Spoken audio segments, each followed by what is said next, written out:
I'm Tammy, 28 years old with what I once thought was a perfect life. 3 years with Jackson had led to our engagement, and I was on cloud nine planning our future together. Growing up, my sister Amanda and I were inseparable, despite our competitive relationship. But I never imagined she'd betray me in the worst possible way on what should have been the happiest day of my life. What hurt even more, my family chose her side. If you've ever felt betrayed by those closest to you, I'd love to know where you're watching from. Hit subscribe and like, because trust me, karma doesn't just exist in our imagination. It hit my family harder than any of us could have imagined. Boston had been my home for 6 years. I'd built a successful career as an architect at one of the city's most prestigious firms, designing modern, sustainable buildings that were changing the skyline. My coworkers respected me, my boss valued my contributions, and my clients appreciated my attention to detail. Life was good, but it became amazing when I met Jackson. It happened at a small coffee shop near my office. I was working on preliminary sketches for a new community center when I spilled my latte across my drawings. Jackson, sitting at the next table, quickly offered his napkins and charming smile. He was a financial analyst with a passion for hiking and classic films just like me. We exchanged numbers, and by the end of our first date, watching Casablanca in an old theater downtown, I knew there was something special between us. 3 wonderful years followed. We moved in together after 1 year, adopting a golden retriever named Cooper. Jackson and I complemented each other perfectly. Where I was detail-oriented and sometimes anxious, he was big picture and calming. Where he was impulsive, I was thoughtful. We talked about children, agreed on wanting 2, and even picked out potential names. When he proposed during a sunrise hike-up, Mount Washington, tears streamed down my face as I said yes. My family seemed thrilled about our engagement. My parents, Thomas and Eleanor Williams, hosted a celebration dinner at their suburban home. My sister Amanda hugged me tight and whispered congratulations in my ear. Looking back, I should have noticed how her eyes didn't match her smile. Amanda and I had always had a complicated relationship. Growing up just 2 years apart, people often mistook us for twins, despite our different appearances. I was tall with dirty blonde hair and green eyes like our father, while Amanda was petite with dark hair and blue eyes like our mother. But the similarities ended with our looks. From childhood, Amanda had a habit of taking my things. First, it was toys, claiming my favorite teddy bear as her own until I gave in. Then it was clothes in high school, borrowing my prom dress without asking, and returning it with a wine stain. In college, she dated my boyfriend Brian just weeks after we broke up. When confronted, she'd cry until my parents told me to let it go because Amanda is more sensitive than you, Tammy. This pattern continued into adulthood. Amanda struggled to hold down jobs while my parents subsidized her apartment. Meanwhile, they'd proudly tell their friends about my accomplishments, but always add, "But Amanda is finding herself, and that's important too." This unequal treatment was our normal, and I'd long ago accepted that in my parents' eyes, Amanda would always need more support. Despite this dynamic, I wanted my sister in my wedding party. I asked her to be my maid of honor during a Sunday brunch, presenting her with a customized bracelet. She cried and accepted, and we spent hours discussing wedding plans. I chose a date 1 year out, giving us plenty of time to plan a fall ceremony at my parents' lake house in New Hampshire, a place filled with childhood memories. The engagement party was scheduled 6 weeks after the proposal. I took time off work to prepare, ordering personalized decorations, hiring a local caterer who specialized in farm-to-table cuisine, and selecting a playlist of songs significant to Jackson and me.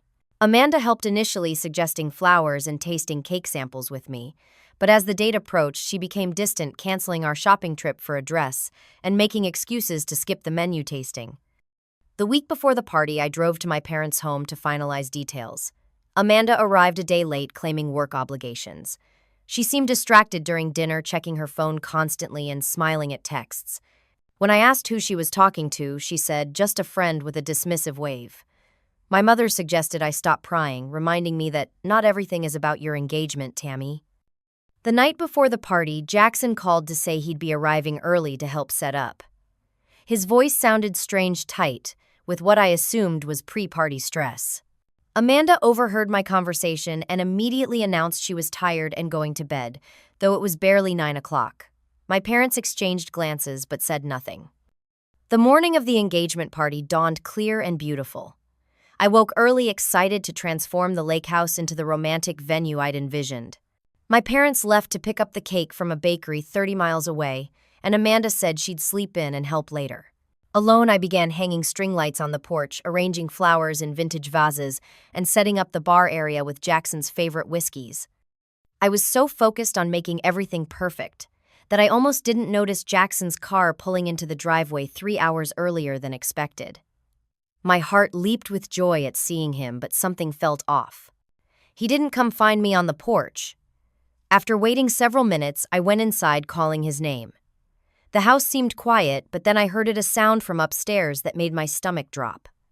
The lake house had been in my family for 3 generations. Built by my great-grandfather, it featured wide windows overlooking the water, a stone fireplace in the living room, and 5 bedrooms upstairs. I had transformed the main floor with white and gold decorations for our engagement celebration. Floating candles adorned the dining table, framed photos of Jackson and me through the years lined the mantel, and handwritten place cards marked each setting. Outside, I'd strung fairy lights along the dock, where Jackson had first told me he loved me during a family 4th of July celebration 2 years earlier. Every detail held meaning, every choice made with love. The caterers would arrive in 2 hours, guests in 4. Everything was coming together perfectly until I heard that sound from upstairs. At first, I couldn't identify it. A thump, then a muffled laugh. Maybe Amanda was awake after all. I called out again as I climbed the stairs. "Jackson, are you up here?" The guest bedroom door was slightly ajar. As I approached, I heard a voice I recognized as my sister's. "We need to be quick. She could come in any time." Then Jackson's voice, "Relax. She's busy with the decorations. She won't notice I'm here yet." My body froze, but my hand pushed the door open with a will of its own. The scene before me burned into my memory in vivid detail. Amanda's dark hair splayed across the pillow, her hand on Jackson's bare chest, both of them tangled in sheets I had changed just yesterday. Their heads turned toward me in perfect synchronization. 3 seconds of absolute silence passed before the world started moving again. Tammy Jackson jumped up, clutching the sheet to his waist. It's not what it looks like. But it was exactly what it looked like. My sister and my fiancé, in my parents' house, on the day of our engagement party. Amanda didn't say anything at first. She just stared, her blue eyes wide, but not particularly surprised or remorseful. When she finally spoke, her voice was unnervingly calm. "You weren't supposed to find out this way," she said, as if there were an appropriate way to discover such betrayal. The room started to spin. My lungs couldn't seem to pull in enough air. My stomach clenched so hard I thought I might vomit on the antique rug. I grabbed the doorframe to steady myself. How long I managed to ask my voice a stranger's. Jackson began stumbling through excuses. "It just happened. We didn't plan this. We've been under stress with the wedding planning and—" "3 months," Amanda interrupted, sitting up now, not bothering to cover herself properly. "It's been going on for 3 months. 3 months. 90 days of lies. While I'd been choosing invitations and cake flavors, they'd been sneaking around behind my back." "I love her," Tammy Jackson said, and those words knocked the remaining air from my lungs. I didn't mean for this to happen, but Amanda and I connected in a way that— I didn't hear the rest. I turned and ran down the stairs, through the kitchen, and out the back door. The decorations I'd spent hours arranging blurred past me as I fled toward the small boathouse at the edge of the property. It had been my hiding place as a child, and now at 28, I found myself seeking its shelter again. Inside the musty boathouse, I collapsed onto an old bench, my body shaking with sobs that seemed to come from somewhere deeper than I knew existed within me. Time lost meaning. I might have been there for minutes or hours when I heard a car door slam, then another. Guests. They were starting to arrive, and I was hiding in a boathouse with mascara streaking down my cheeks and my world completely shattered. A soft knock on the boathouse door startled me. "Tammy, are you in there?" It was Lauren, my best friend since college, and the person I'd asked to be my bridesmaid. When I didn't answer, she pushed the door open anyway. One look at my face told her everything she needed to know. "What happened?" she asked, sitting beside me and putting an arm around my shoulders.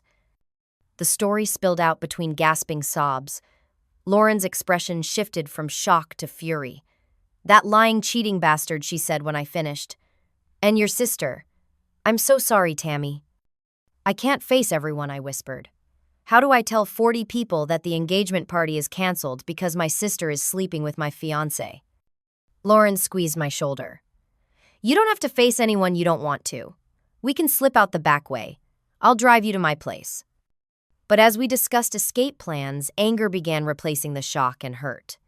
Why should I be the one to slink away in shame? I hadn't done anything wrong. "No," I said, standing up suddenly. "I'm not running away. This is my engagement party. Or, it was supposed to be." Lauren looked concerned. "What are you going to do?" "I'm going to tell the truth." With Lauren by my side, I walked back to the house where about 20 guests had already gathered. My parents had returned and were greeting people with champagne flutes. Amanda and Jackson were nowhere to be seen. I spotted them finally emerging from the house, looking rumpled despite their obvious attempts to compose themselves. Jackson's eyes widened when he saw me standing in the center of the gathering. He quickly whispered something to Amanda, who nodded and began moving toward our parents. Before she could reach them, I cleared my throat and tapped a spoon against a glass. The traditional call for attention worked, and conversations halted as all eyes turned to me. "Thank you all for coming today." I began, my voice steadier than I expected. "I invited you here to celebrate love and commitment, but I've just discovered that my fiancé Jackson and my sister Amanda have been having an affair for the past 3 months. Gasps and murmurs rippled through the crowd. Jackson stepped forward, his face flushed. "Tammy, please, can we discuss this privately?" "Why?" I asked. "Were you private about sleeping with my sister? Was it private when you told her you loved her while still wearing the engagement ring you gave me?" Amanda pushed through the crowd toward me. "You're making a scene," she hissed. "This isn't the place." "Where is the place, Amanda? When would have been a good time to tell me you were sleeping with the man I planned to marry?" My sister's eyes filled with tears, but I recognized the calculated nature of her emotion. I'd seen this performance many times growing up whenever she wanted to shift attention to herself. "I didn't mean to hurt you," she said, voice breaking perfectly. "We never wanted this to happen. Sometimes feelings just develop and you can't control them." Several guests looked sympathetically at Amanda as tears streaked her cheeks. She'd always been good at appearing vulnerable and fragile. I saw a few of my relatives exchanging glances that suggested they thought I was being harsh. "You could have controlled your actions," I replied. "Both of you could have chosen not to betray me, but you didn't. So this engagement is over and this party is over too." As murmurs spread through the shocked guests, my parents pushed their way toward us. I expected comfort outrage on my behalf, or at minimum embarrassed apologies to our guests. Instead, my father went straight to Amanda, who was now sobbing dramatically into her hands. He put his arm around her shoulders while my mother stroked her hair. "Shh, it's okay," my mother soothed. "Everything will be okay." I stood frozen, watching my parents comfort the person who had just destroyed my happiness. Not a glance my way, not a word of support. It was as if I were invisible. "Are you serious right now?" I finally said. "Amanda and Jackson betrayed me, and you're comforting her." My father looked up with that familiar expression of mild disapproval I'd seen countless times growing up. "Tammy, you're making this worse by creating a public spectacle. Let's all go inside and discuss this like adults." "I'd prefer to stay and support," Tammy. Lauren interjected, her arm still firmly around my shoulders. My mother frowned. "This is a family matter. I think it would be best if everyone left and gave us some privacy." The guests began awkwardly gathering their belongings, murmuring condolences or avoiding eye contact altogether. Jackson's parents approached me, his mother's face stricken with embarrassment. "Tammy, we are so sorry," Mrs. Reynolds said, clasping my hand. "We had no idea. This isn't how we raised our son." Before I could respond, my father stepped between us. "I think it's best if everyone leaves now. We need to handle this privately." "Thomas," Mr. Reynolds began, "your daughter deserves an apology from our son at the very least." "What's done is done," my father replied curtly. "Standing around pointing fingers won't help anyone." After the last guest departed, leaving plates of untouched appetizers and unopened champagne bottles, my family gathered in the living room. Lauren had refused to leave, despite my mother's not-so-subtle hints, staying firmly by my side on the sofa. I think we all need to take a breath, my mother started perched on the edge of an armchair. These things happen, and we need to figure out how to move forward as a family. These things happen, I repeated incredulously. My fiancé cheating with my sister. Happens. In what world is that normal? Don't twist your mother's words, my father said. She's just trying to diffuse the situation. Amanda, who had been quietly sniffling on the love seat, spoke up. I never meant for this to happen, Tammy. Jackson and I just connected one night when we were both helping with wedding plans. It just happened. Things don't just happen, Amanda. You made choices. Multiple choices for 3 months. Jackson, who had been silent until now, stepped forward. Tammy, I know you're hurt and you have every right to be.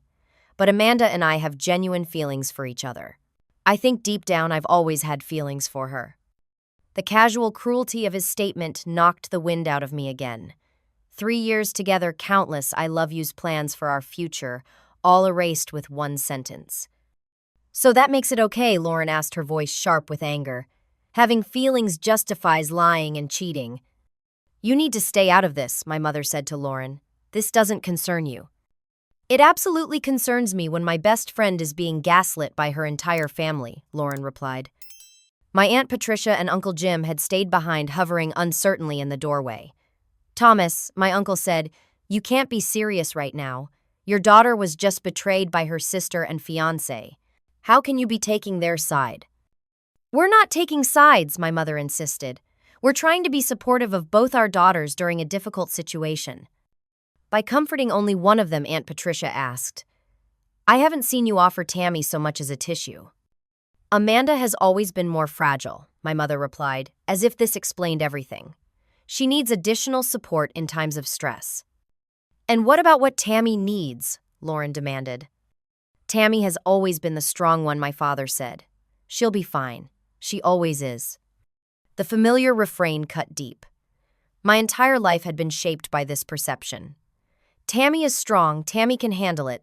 Tammy doesn't need what Amanda needs. Just because I don't fall apart doesn't mean I don't hurt, I said quietly. Of course you hurt, sweetie, my mother said, finally acknowledging me directly. But you've always been able to bounce back from disappointments. Amanda struggles more. I laughed hollowly. Disappointments? Is that what you call my fiancé and sister betraying me? A disappointment. You're overreacting, my father said. These situations are complicated. No, Dad, they're not. Loyalty isn't complicated. Not sleeping with your sister's fiancé isn't complicated. As the argument continued, more painful revelations emerged. Jackson admitted that he and Amanda had been meeting secretly at his apartment when I worked late. Amanda confessed that her mysterious work friend sending texts was actually Jackson, and they had coordinated their stories to hide their affair. The worst revelation came when my mother accidentally let slip. Well, we hoped you wouldn't find out this way. The room went silent. You knew, I whispered, staring at my parents. You knew about them. My father shifted uncomfortably. We became aware that there might be feelings between them a few weeks ago. We encouraged them to tell you after the engagement party. After the party, you were going to let me go through with celebrating an engagement that you knew was already over. We didn't want to ruin the party, my mother explained lamely. So many people were coming from out of town. The deposits weren't refundable. My God, Lauren muttered. This is unbelievable. We were trying to preserve family harmony, my father insisted. Making a big scene wouldn't help anyone. Family harmony, I repeated. So the plan was to let me celebrate my engagement, then afterward tell me, sorry, but Jackson actually loves Amanda, and you thought that would somehow hurt less. We were going to find the right moment, my mother said. The right moment was 3 months ago when they first betrayed me, I replied. The argument continued into the evening. Aunt Patricia and Uncle Jim eventually left after my father told them to stop encouraging Tammy's victim mentality. Lauren stayed despite increasingly hostile glares from my parents. By dinner time, my mother insisted we all sit down for the meal that had been prepared for the party. There's no sense wasting good food, she said, as if we were discussing a rained-out picnic rather than the implosion of my relationship and family trust. At the dinner table surrounded by engagement decorations, I had lovingly arranged. My father raised his glass in an astonishing toast to new beginnings and understanding. When I didn't lift my glass, my mother said, "Tammy, at some point you'll need to get over this. Amanda is your sister. Jackson obviously wasn't the right person for you if this could happen. Maybe this is for the best." For the best, I repeated, unable to believe what I was hearing. "Family is forever," my father said firmly. "You'll forgive your sister because that's what family does." I looked around the table at my sister, who was now holding hands with Jackson, at my parents, who seemed more concerned with appearances than my shattered heart, and I made a decision. Standing up, I said, "You're right about one thing." This was revealing. "I now see clearly what this family is, and I want no part of it." I walked upstairs to my childhood bedroom and packed my belongings. Lauren followed, helping me gather my things in silence. When my suitcase was full, I walked out without saying goodbye. My parents called after me that I was being dramatic and would come to my senses soon. They were wrong. I had finally come to my senses and I wasn't going back. Lauren's apartment became my sanctuary for the next 2 weeks. She gave me her spare bedroom and the space to process my grief. Some days I couldn't get out of bed, replaying memories and searching for signs I'd missed. Other days, anger fueled productive bursts, where I contacted wedding vendors to cancel arrangements and researched new places to live. 3 weeks after the disastrous engagement party, I returned to the condo Jackson and I had shared to collect my belongings. He wasn't there, having arranged to be absent during my scheduled visit. I found evidence of Amanda throughout our once shared space. Her favorite tea in the cabinet, her cardigan draped over a chair, her distinct floral perfume lingering in the bedroom. With Lauren and 2 other friends helping, I packed my life into boxes and loaded them into a rented storage unit. The condo had been purchased mainly with my savings, but I couldn't bear to live there with the tainted memories. I contacted a real estate agent and listed it for sale, agreeing to split the proceeds with Jackson, despite Lauren's protests that he deserved nothing. "I don't want anything connecting us anymore," I explained. "Money can be replaced. Peace of mind can't." My company had an opening in their Seattle office, and I requested an immediate transfer. My boss, understanding the situation after I explained it in minimal detail, expedited the paperwork. 4 weeks after discovering the betrayal, I boarded a plane with 2 suitcases and Cooper, leaving Boston and its painful memories behind. Seattle welcomed me with its characteristic rainy embrace. The firm's West Coast office put me in charge of a sustainable apartment complex project, demanding long hours that kept my mind occupied and exhaustion that helped me sleep. I found a small apartment overlooking Puget Sound, its gray waters matching my mood many days. My parents tried calling daily at first. I sent their calls to voicemail. They left messages alternating between guilt trips. "This is breaking your mother's heart," and commands disguised as concern. "You need to stop this childish silent treatment." After a month, I blocked their numbers. Amanda texted apologies that always somehow included justifications. "I never meant to hurt you, but Jackson and I have a connection that couldn't be denied." I blocked her too after the 5th such message. Friends from Boston kept me updated despite my requests not to discuss my family. 6 months after I left, Amanda and Jackson's relationship imploded spectacularly at a restaurant when he was caught flirting with their waitress. Apparently, Jackson had been cheating on Amanda just as he had cheated with her. The irony wasn't lost on me, but it brought no satisfaction, only a hollow confirmation of his character. Following that breakup, my family renewed their efforts to contact me. My mother emailed that I should come home now, that the relationship that caused all this trouble is over anyway. As if Jackson had been the only problem, as if my family's betrayal hadn't cut just as deep. I started a new email address and didn't share it with them. Through the firm's social events, I gradually built a small circle of friends in Seattle. One colleague, Diane, became particularly important, inviting me to her book club where I met other professional women who became my support network. None of them knew me as poor Tammy, who was betrayed just as the new architect from Boston with the cute golden retriever. My therapist, Dr. Rachel Wilson, helped me process the compound trauma of romantic and family betrayal. Our weekly sessions became anchors in my schedule spaces, where I could express the anger and grief that I carefully contained at work. "Your family established a pattern long ago," Dr. Wilson observed in one session. "Amanda takes something of yours. Your parents enable her, and you're expected to be the bigger person and forgive." This was just the most extreme version of that dynamic. But how could they take her side in something this significant, I asked. Some families have deeply entrenched roles that become almost impossible to break. Your sister was cast as the fragile one who needs protection while you were assigned the role of strong one who needs less support. When faced with a situation that challenged those roles, they defaulted to their programming rather than responding to the actual circumstances. Those insights didn't erase the pain, but they helped me understand that my family's response wasn't about my worth.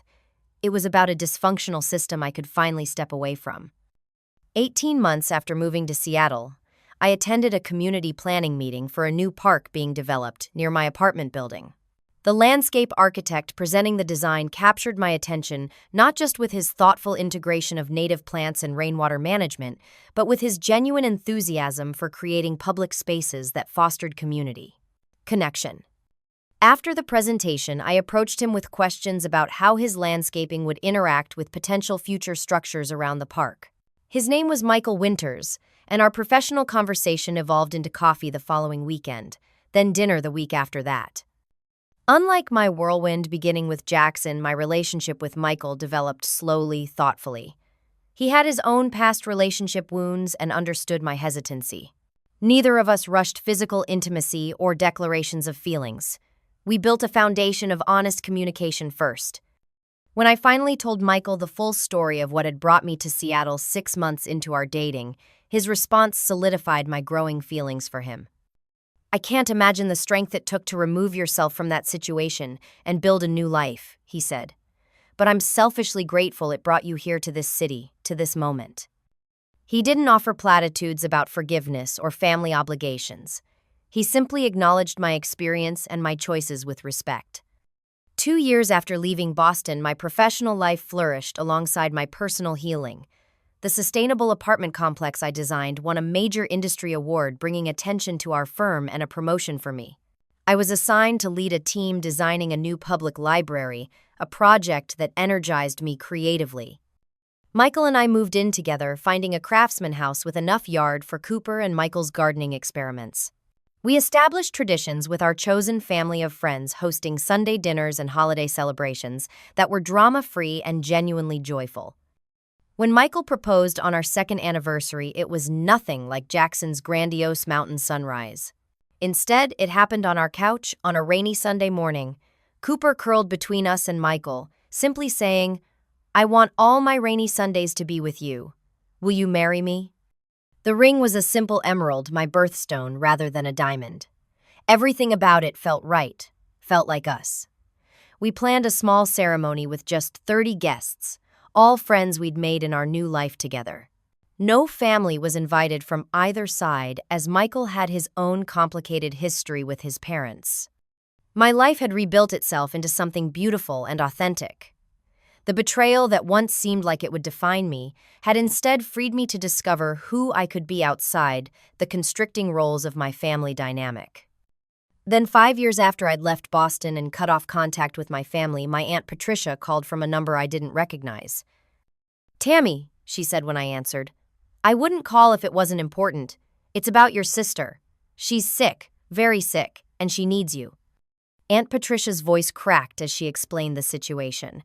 Amanda had been diagnosed with leukemia 2 months earlier. The cancer was aggressive, and her doctors were recommending a bone marrow transplant as her best chance for survival. My parents had been tested but weren't compatible matches. As her sibling, I was potentially Amanda's best hope. "They need you to get tested," Aunt Patricia said. "I know what they did was unforgivable, but this is literally life or death, Tammy." After hanging up, I sat on our back porch watching rain drip from the eaves, Cooper's head heavy on my lap. Michael found me there an hour later, still processing the news. "They have no right to ask anything of you," he said after I explained the call. "Not after how they treated you." "I know," I whispered. "But if I'm a match and I don't help and she dies, could I live with that?" "That's not a burden they get to place on you," Michael insisted. "Her illness doesn't erase what they did." I scheduled an appointment with Dr. Wilson the next day, needing professional guidance through this ethical minefield. In her calm office surrounded by plants and soft lighting, I poured out my conflicted feelings. "Part of me thinks this is the universe delivering karma," I admitted, "and another part feels terrible for thinking that." "Both reactions are completely natural," Dr. Wilson assured me. This situation has triggered all the unresolved issues with your family. The question isn't whether you should feel one way or another, but what action aligns with your values regardless of their behavior. If I help, am I just falling back into the old pattern? Being the responsible one while Amanda gets taken care of? That depends on your motivation and boundaries. Supporting someone medically doesn't mean you have to resume an unhealthy relationship. After several days of reflection discussions with Michael and another session with Dr. Wilson, I made my decision. I would get tested but make no promises beyond that. If I wasn't a match, the question would be moot. If I was, I would decide then what boundaries I needed to establish. I called Aunt Patricia rather than my parents. "I'll get tested," I said. "But I'm not committing to anything else yet, and I want that to be clear to everyone." The blood test was simple, a quick visit to a lab in Seattle. A week later, the results confirmed what some part of me had expected: I was a compatible donor for Amanda. "What happens now?" Michael asked, as we sat at our kitchen table, the medical results between us. "I need to see them," I replied. "In person. Before I decide anything, I need to look them in the eyes." Michael insisted on accompanying me back to Boston, taking time off work to be my support. We flew east the following weekend, checking into a hotel rather than staying with family. Aunt Patricia offered to drive us to my parents' house, providing a buffer for that first difficult encounter. 5 years had changed the family home in subtle ways. The front garden my mother had always meticulously maintained looked somewhat neglected. The paint on the shutters was peeling. Small signs of decline that matched the strained faces of my parents when they opened the door. My father had more gray in his hair and deeper lines around his eyes. My mother looked like she had lost weight, her clothes hanging loosely. They both seemed simultaneously eager to see me and afraid of my reaction. "Tammy," my mother said, stepping forward as if to embrace me, then stopping when I didn't move to meet her. "Thank you for coming. I'm here to get all the information before making a decision." I said, my voice steadier than I felt. "This isn't a reconciliation." My father nodded stiffly. "We understand. Please come in." Inside the house felt smaller than in my memories. We sat awkwardly in the living room, the ghost of that horrible engagement party confrontation hovering between us. "Where's Amanda?" I asked. "At the hospital for treatment," my father replied. "She'll be released tomorrow. She doesn't know you're here. We didn't want to get her hopes up." "Tell me about her condition," I said, directing my question to Aunt Patricia, who I trusted to give me unfiltered information. She explained that Amanda had been diagnosed after weeks of unexplained bruising and fatigue. The prognosis without a transplant was poor, with the cancer likely to progress rapidly. With a transplant, her chances improved significantly, though recovery would be lengthy and challenging. "And Jackson?" I asked, the name still difficult to say aloud. "Are they still together?" An uncomfortable silence fell over the room. My mother looked at her hands. My father cleared his throat. "He left shortly after Amanda's diagnosis," Aunt Patricia finally said he couldn't handle being a caretaker. Something cold and hard inside me loosened slightly. Not satisfaction exactly, but perhaps validation. Jackson had revealed his true character yet again. "Where is Amanda staying during treatment?" Michael asked, his first contribution to the conversation. "Here," my mother said. "We converted the downstairs study into a bedroom so she wouldn't have to manage stairs." As the conversation continued, more details of the past 5 years emerged. My parents had spent their retirement savings helping Amanda and Jackson financially after she lost her job 3 years ago. They had leveraged the lake house to pay for an unsuccessful business venture Jackson had convinced them to invest in, and ultimately had to sell it to cover the losses when the business failed. Now they were struggling to cover Amanda's medical expenses, even with insurance. The irony that they had sacrificed their financial security for the daughter who had betrayed me, and the man who had betrayed us both, wasn't lost on me. "And none of this made you reconsider your choices?" I asked quietly. "We've had a lot of time to think," my father admitted, his usual authoritative tone subdued, "about many things." "We made mistakes, Tammy," my mother added. "Terrible mistakes." Before we could delve deeper, the doctor's office called with news that made the situation even more complicated. I wasn't just a compatible match for Amanda. I was an exceptionally good match, increasing her chances of a successful transplant significantly. That night back at our hotel, Michael held me as I processed everything. "What are you thinking?" he asked. "That I need to talk to Amanda before I decide. I need to see her face to face." "Whatever you decide, I'm with you," Michael assured me. "If you want to help her medically but maintain your distance emotionally, that's valid. If you want to walk away completely, that's valid too." The next morning, we went to the hospital.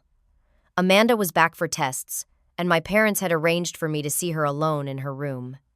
Outside her door, I paused, breathing deeply, centering myself. Michael squeezed my hand and stepped back, giving me space for this conversation that was 5 years overdue. Amanda was sitting up in bed, scrolling through her phone.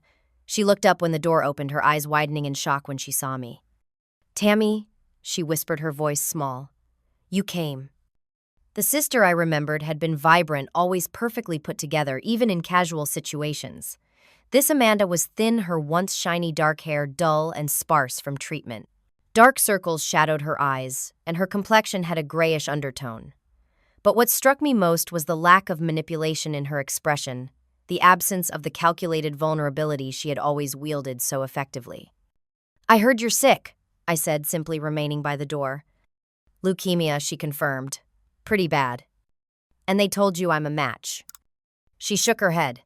"They didn't tell me you were even getting tested. They didn't want to." She trailed off, then finished. "Disappoint me if you refused." I moved further into the room but didn't sit. Jackson left. A humorless laugh escaped her. "Of course he did. As soon as things got hard." She looked down at her hands, then back at me. "Karma right. The man I betrayed you for betrayed me when I needed him most." The acknowledgement, free of excuses or justifications, caught me off guard. This wasn't the Amanda I remembered, the sister who could twist any situation to cast herself as the victim. "I'm not here to discuss karma," I said. "I'm trying to decide what to do about being a donor match." "You don't owe me a thing, Tammy," she said, surprising me again. "What we did to you is unforgivable. I wouldn't blame you if you walked out that door and never looked back." We looked at each other for a long moment, years of complicated history between us. "Why did you do it?" I finally asked, the question that had haunted me for 5 years. "Was it just about taking something of mine again, like you always did growing up? Was I just collateral damage in your need for attention?" Amanda's eyes filled with tears that for once didn't seem calculated. I wish I had a better answer, something that would make sense of it all. But the truth is pathetic. I was jealous. I always have been. You were always the accomplished one, the one with the real career and the perfect relationship. I wanted what you had, and instead of building it for myself, I took yours.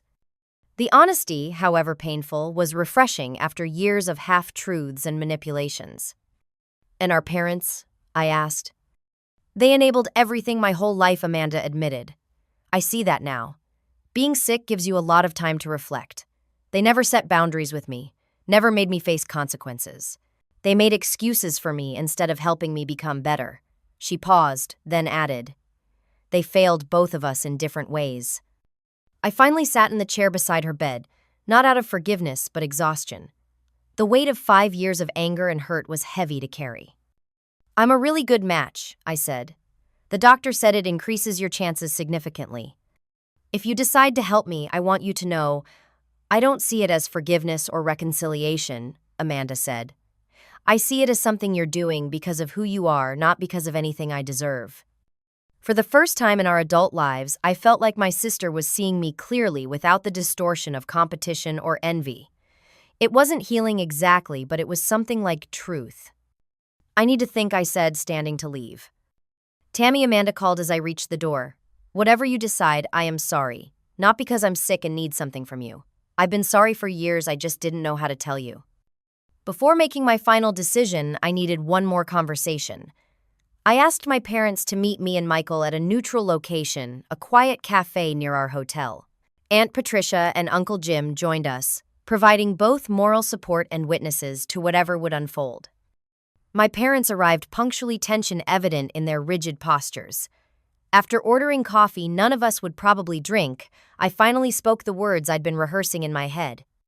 "Before I make any decision about the bone marrow donation, I need to say things I've been holding for 5 years, and I need you to listen without interruption." My father started to speak, but my mother touched his arm and shook her head. He closed his mouth and nodded for me to continue. What happened with Amanda and Jackson was devastating, but what broke me was your response. You chose to comfort the person who betrayed me. You kept their affair secret. You expected me to get over it to maintain family harmony, as if my pain was an inconvenience rather than the result of a profound betrayal by the people who should have loved me most. My voice remained steady as years of suppressed thoughts poured out. This wasn't an isolated incident. It was the culmination of a lifelong pattern. Amanda was always allowed to take from me without consequences. She was fragile. I was strong. She needed protection. I could handle anything. You never required her to develop character or resilience because you were always there to cushion her from the results of her actions. My mother's eyes filled with tears, but I continued. The irony is that your protection weakened her while your neglect strengthened me, not because it was good parenting, but because I had no choice but to become self-sufficient. I built a beautiful life without you. I have a successful career, genuine friendships, and a relationship based on mutual respect and honesty. I found healing not because of my family, but despite it. My father's face had reddened, but to his credit, he remained silent, his hands clenched on the table. I got tested because regardless of what you did, I needed to know if I could live with myself if I refused to help, and Amanda died. But my medical assistance doesn't automatically restore our relationship. That would require acknowledgement, genuine remorse, and changed behavior, not just words. When I finished, the cafe seemed unnaturally quiet, as if the other patrons had sensed the gravity of our conversation and lowered their voices in respect. After a long moment, my father spoke, his voice rougher than I remembered. You're right, about all of it. He looked directly at me, something vulnerable in his expression that I'd never seen before. We failed you, Tammy. Not just with the engagement situation, but throughout your life. We thought we were doing the right thing, my mother added. Amanda seemed to need more help, more attention. You were always so capable, so independent. But that doesn't excuse putting her needs above yours in a situation where she was clearly wrong, my father continued. We should have stood by you. We should have held her accountable. Instead, we fell into our old patterns, my mother said, and we lost you because of it.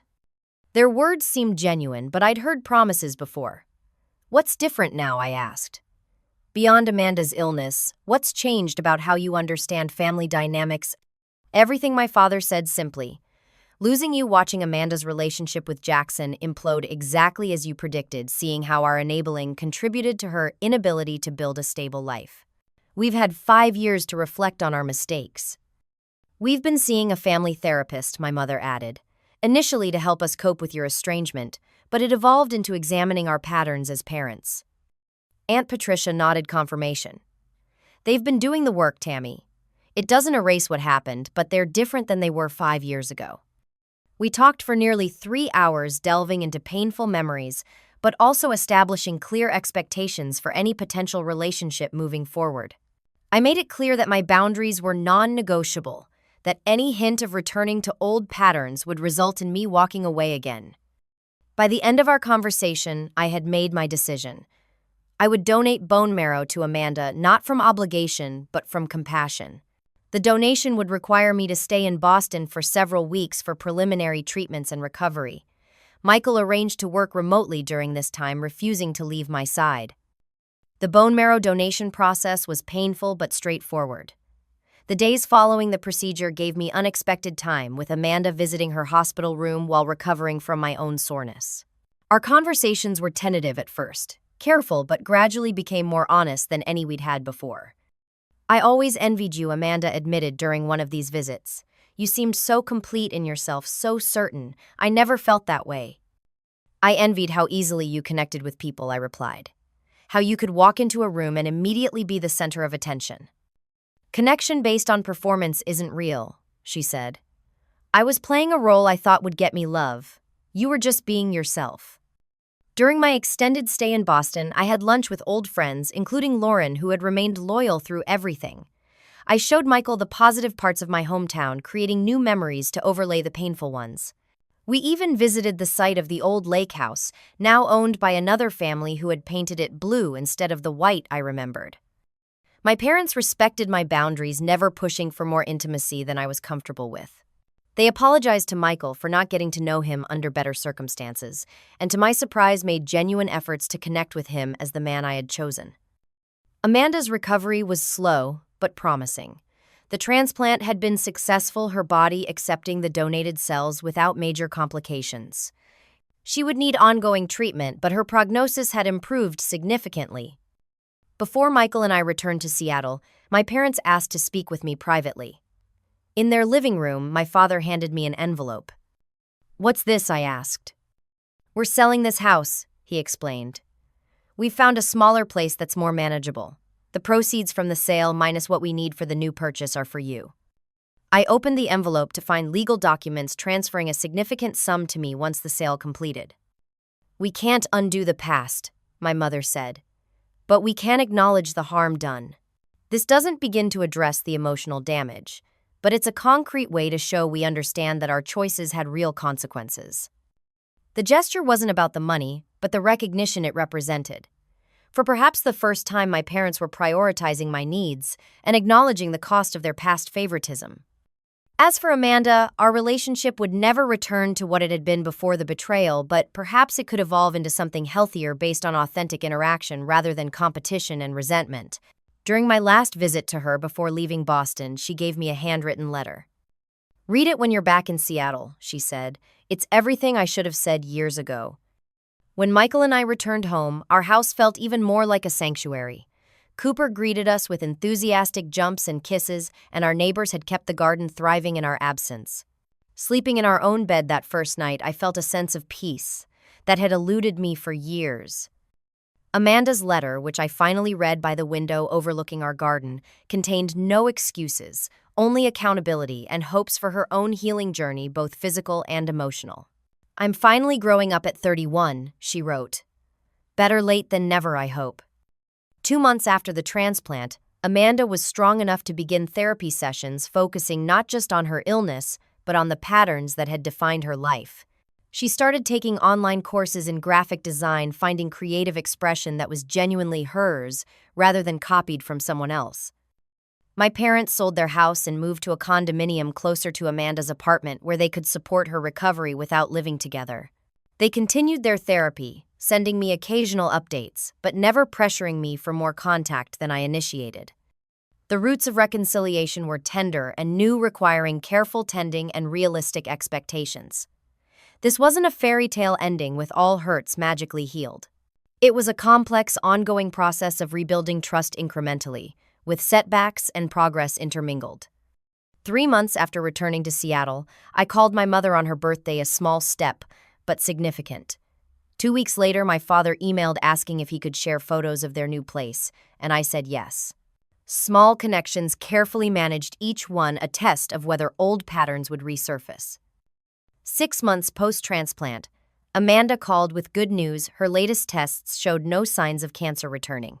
During that same call, she mentioned meeting someone through her graphic design course, a fellow student named David, who knew her history and still wanted to know her better. "He sees me," she said. "Not as your sister or mom and dad's daughter or Jackson's ex. Just as me." Michael and I set a wedding date, deciding on a small ceremony in a botanical garden near our home.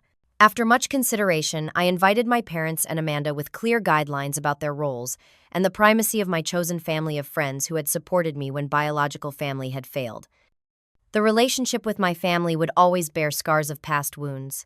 Trust once shattered never reforms exactly as it was before.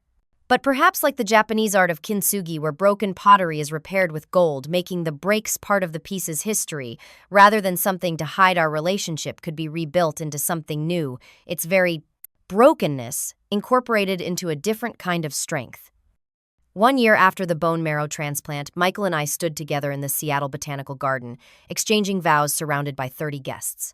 The autumn leaves created a natural canopy of red and gold, and potted orchids marked the aisle to be planted in our garden afterward as living memories. My parents sat in the third row, not in the traditional place of honor but present. Amanda, now in remission with a promising prognosis, sat beside them, David's hand clasped in hers. They had been dating for 6 months, his steadiness balancing her newly emerging authentic self. Lauren, who had stood by me at my lowest point, was my maid of honor. Michael's best friend from architecture school served as his best man. Our respective bosses' colleagues, who had become friends' neighbors, who had welcomed us into their community, all witnesses to the life we had built together. The ceremony reflected our journey, honest, resilient, and focused on genuine connection rather than appearance.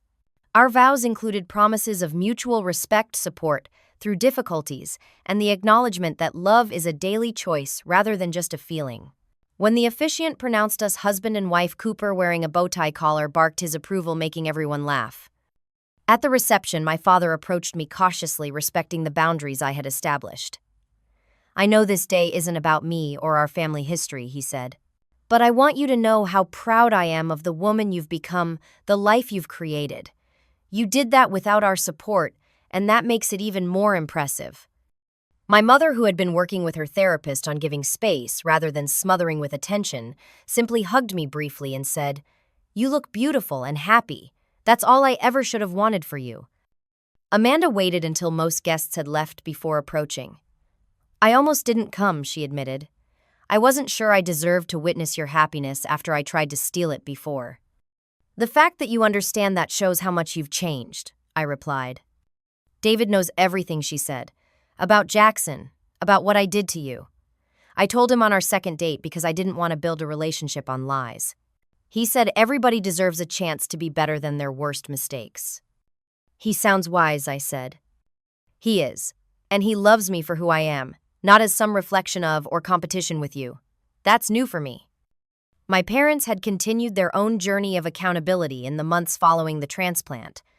They had sold their remaining investments to repay me beyond what the house sale had provided, insisting that financial restitution was part of taking responsibility for their role in my pain. "We enabled a lifetime of Amanda taking from you," my father had said when presenting the check. "This doesn't make that right, but it acknowledges the real impact it had."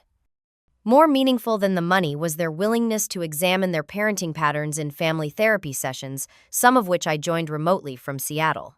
They had begun to understand how their perception of Amanda as fragile had actually prevented her from developing resilience, while their perception of me as strong had denied me the support everyone needs. The most profound changes came from Amanda herself. The combination of facing mortality through her illness and losing the relationship with Jackson had triggered genuine self-reflection. In therapy, she was exploring the roots of her competitive relationship with me and her pattern of taking what belonged to others rather than creating her own path. "I spent my whole life trying to be you or have what you had," she told me during one of our now monthly phone calls. "I never developed my own identity separate from being your sister." Her graphic design studies had evolved into a small business creating logos and websites for local businesses. For the first time, she was supporting herself completely without reliance on our parents or a boyfriend. "I'm learning who Amanda is when she's not defined by Tammy," she said. "It's terrifying and exhilarating." Jackson had attempted to reconnect with Amanda after learning her cancer was in remission, sending flowers and messages about second chances. She blocked his number and returned the flowers. "I finally understand what self-respect feels like," she told me. "It's better than any relationship built on betrayal could ever be." As for me, the journey from devastation to rebuilding had taught me lessons I carried into my marriage and professional life. I had learned that strength isn't about enduring mistreatment, but about setting boundaries. That forgiveness doesn't require forgetting or resuming toxic relationships. That family is defined by actions, not blood. Michael and I bought a larger house with a studio space where I could work on independent design projects while maintaining my position at the firm. We discussed children, agreeing to start trying after another year of enjoying our marriage. Cooper remained our first child, now joined by a rescue cat named Bella, who had unexpectedly adopted us by appearing on our porch one rainy evening. My relationship with my family continued to evolve within the boundaries I had established. We maintained contact through scheduled calls and occasional visits, always with the understanding that I would step back immediately if old patterns reemerged. So far, they had respected these terms, though there were occasional missteps that required direct conversation. The Christmas following our wedding, we invited my family to visit Seattle, staying in a nearby hotel rather than our home. Another boundary that respected both our need for private space and their desire to be included in our lives. The visit went remarkably well, my parents exploring the city during the day and joining us for dinners and holiday activities in the evenings. Amanda and David came for part of the visit, their relationship continuing to develop in healthy ways. Seeing my sister in a relationship based on mutual respect rather than deception highlighted how much she had grown. She and Michael had several deep conversations about sustainable building practices, finding unexpected common ground in their respective fields. On their last evening in Seattle, we gathered in our living room, the Christmas tree lights, reflecting in the windows overlooking the city. My father raised his glass in a toast, his voice steady but humble. "To lessons learned at great cost," he said. "To the family we are building now, not perfect but more honest than before." 5 years after the betrayal that had shattered my world, I looked around at the scene. My husband beside me, our home warm and welcoming, my family present, but no longer defining my worth or happiness. The pain hadn't disappeared entirely, but it had transformed into something else, something that had ultimately led me to a more authentic life than I might have had otherwise.